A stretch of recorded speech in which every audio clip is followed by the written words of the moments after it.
नमस्कार। कभी सोचा है कि हवा कैसे बहती है या कोई रॉकेट अंतरिक्ष में अपना रास्ता कैसे तय करता है? इन सब के पीछे ना एक बहुत ही खास तरह का गणित काम करता है जिसे हम वेक्टर कैलकुलस कहते हैं। तो आज हम इसी की दुनिया में गोता लगाएंगे और देखेंगे कि ये कैसे हमारे आसपास की हर चीज को आकार देता है। अच्छा, कभी ये सोचा है कि वैज्ञानिक तूफान आने से पहले ही हमें कैसे बता देते हैं? या फिर वीडियो गेम्स में जो ग्राफिक्स दिखते हैं वो इतने असली कैसे लगते हैं? इन सभी सवालों का जवाब, पता है, एक ही पावरफुल मैथमेटिकल आइडिया में छिपा हुआ है। तो आज के इस सफर में हम सबसे पहले इस छिपी हुई भाषा को समझेंगे, फिर देखेंगे कि ये फ्लो और फोर्स को कैसे डिस्क्राइब करती है, इसके 3 जबरदस्त टूल्स के बारे में जानेंगे और आखिर में देखेंगे कि मौसम से लेकर आपके पसंदीदा वीडियो गेम तक ये हर जगह कैसे काम करती है।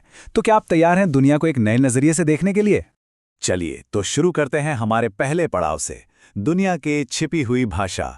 और यकीन मानिए, ये उन मैथ्स की क्लासों जैसा बिल्कुल नहीं है जो शायद आपको याद होंगी। ये असल में साइंस और टेक्नोलॉजी की दुनिया का ताला खोलने वाली चाबी है। इसका जो बेसिक आइडिया है ना, वो बहुत ही सिंपल है।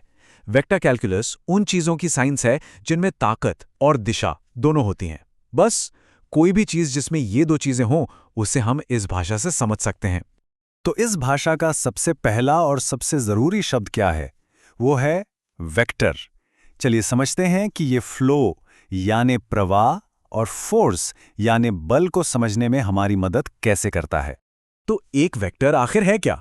वेक्टर एक ऐसी क्वांटिटी है जिसमें मैग्नीट्यूड मतलब ताकत और डायरेक्शन यानी दिशा दोनों होती हैं। जैसे हवा कितनी तेज चल रही है, ये उसकी ताकत हो गई, और वो किस तरफ बह रही है, ये हो गई उसकी दिशा। अब जरा इस स्लाइड को देखिए, ये बहुत दिलचस्प है। बाईं तरफ जो मैथमेटिकल डायग्राम है और दाईं ओर लोहे के बुरादे से बना असली मैग्नेटिक फील्ड, दोनों एक ही कहानी बता रहे हैं। यही तो वेक्टर कैलकुलस का जादू है। ये कागज पर बने मैथ को असल दुनिया की चीजों से जोड़ देता है। और पता है, जैसे ये मैग्नेटिक फील्ड है ना, वैसे ही वेक्टर्स हर जगह हैं। बहती हुई हवा में, नदी के पानी के फ्लो में, अदृश्य इलेक्ट्रिक फील्ड्स में, और यहां तक कि जो ग्रेविटेशनल फील्ड हमें जमीन पर बनाए रखता है उसमें भी। ये सब वेक्टर फील्ड्स ही तो हैं। ठीक है, तो अब हम ये तो समझ गए कि वेक्टर्स क्या हैं, पर सवाल ये उठता है कि हम इन वेक्टर फील्ड्स को एनालाइज कैसे करते हैं। इसके लिए हमारे पास एक खास टूल किट है जिसमें 3 बहुत ही जरूरी टूल्स हैं। तो इस टूल किट का पहला टूल है ग्रेडियंट। ये हमें बताता है कि सबसे तेज बदलाव किस दिशा में हो रहा है। सोचिए, आप एक पहाड़ पर हैं और आपको सबसे सीधी चढ़ाई चढ़नी है। ग्रेडियंट आपको ठीक उसी रास्ते की ओर इशारा करेगा। दूसरा टूल है डाइवर्जेंस। ये मापता है कि कोई चीज एक पॉइंट से कितनी फैल रही है। जैसे पानी का नल एक सोर्स है, जहां से पानी बाहर फैलता है, तो वहां पॉजिटिव डाइवर्जेंस है। और बाथरूम की नाली एक सिंक है, जहां पानी इकट्ठा होकर अंदर जाता है, वहां नेगेटिव डाइवर्जेंस है। और फिर हमारा तीसरा और आखिरी टूल है कर्ल। ये एक पॉइंट पर घूमने या चक्कर लगाने की मात्रा को मापता है। पानी में बनने वाले भंवर के बारे में सोचिए। उस भंवर के सेंटर में सबसे ज्यादा घुमाव होता है, मतलब वहां कर्ल सबसे ज्यादा है। तो चलिए अब आते हैं सबसे मजेदार हिस्से पर। अब इन सभी टूल्स को एक्शन में देखने का टाइम है। देखते हैं कि मौसम की भविष्यवाणी से लेकर वीडियो गेम बनाने तक ये असल दुनिया में कैसे काम करते हैं। इंजीनियरिंग में तो वेक्टर कैलकुलस के बिना कुछ भी पॉसिबल नहीं है। कारों, प्लेन्स और रॉकेट्स की एरोडायनामिक्स डिजाइन करने से लेकर कंप्यूटर ग्राफिक्स में पानी या धुएं का रियल फ्लो बनाने तक ये हर जगह है।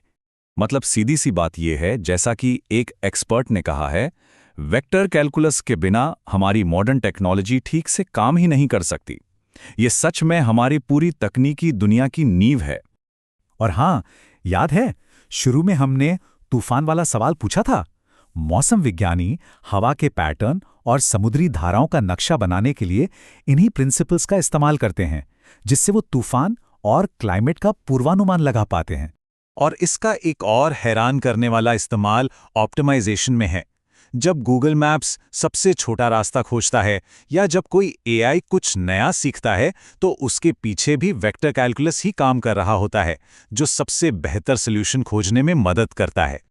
तो इस पूरी बातचीत के बाद हम एक नए नजरिए पर पहुंचते हैं, दुनिया को वेक्टर्स के जरिए देखना।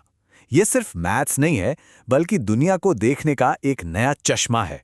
वेक्टर कैलकुलस हमें एक बहुत ही पावरफुल भाषा देता है, जिससे हम इस डायनामिक, बहती ही दुनिया को समझ सकते हैं जिसमें हम रहते हैं। ये सिर्फ इक्वेशंस नहीं है, ये मोशन और फोर्स की कविता है। तो अब जब ये छिपी हुई भाषा आपके सामने आ चुकी है, तो अगली बार जब हवा का झोंका आपके चेहरे को छुए या आप नदी के बहते पानी को देखें, तो एक पल के लिए रुकिएगा।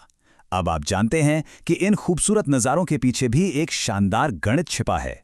आज आप अपने आसपास किन अदृश्य शक्तियों पर ध्यान देंगे?